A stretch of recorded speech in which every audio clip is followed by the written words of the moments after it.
Are you a basketball player, tennis player, swimmer, or do you participate in any other type of sport? If so, then participating in collegiate athletics might be of interest to you. Welcome to UNLV The Center's College Bound Student Athlete Series, where we share with you the information you need to know to be a college-bound student athlete. First things first, if you want to play NCAA sports at a D1 or D2 school, you must register with the NCAA Eligibility Center. The link can be found in the description of this video. Make sure you have a cell phone on hand. You can choose from two free account types. The first type of account is a profile page account. All students, including 9th graders, can create this type of account. You should also create this type if you plan to compete at a D3 school or if you are unsure of which division you want to compete in. It takes about 15 minutes to create. The second type of account is a certification account. 10th through 12th graders should be making this type of account, or if you plan to compete at a D1 or D2 school. This account must be created before you make an official visit to a school or sign a letter of intent, and it takes about 30 to 45 minutes to create.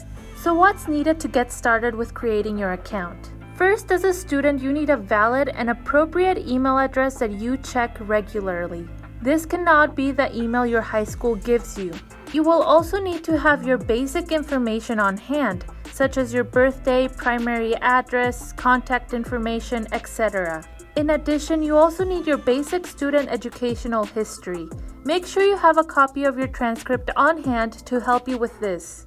You'll also need your sports participation history.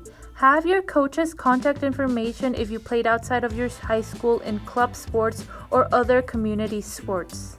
The registration will ask you to select the sport you plan to participate in at college or university. So select all the sports you plan to take part in.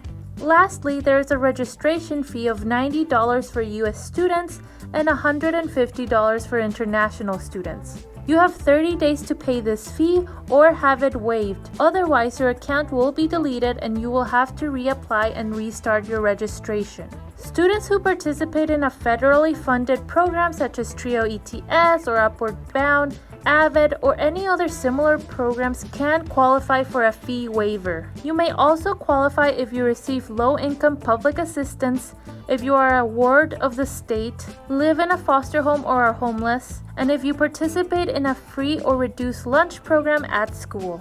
For students who are homeschooled, check with your local high school that you are zoned for to see if you qualify for a waiver. It's important to note that if you are eligible for a fee waiver and you've already paid, you can fill out a refund form to receive a refund. You can also check with your school's counselor or NCAA representative for more information on this. Get ready, get set, go. Now here's a timeline you can follow through high school to make sure you stay eligible and on track to play NCAA sports. In 9th grade, ask your counselor for a list of NCAA courses to make sure you are taking the right classes. In 10th grade, register with the Eligibility Center if you haven't already. In 11th grade, check with your counselor to make sure you graduate on time with the required NCAA courses. Take the ACT or SAT and submit scores using code 9999 to the NCAA.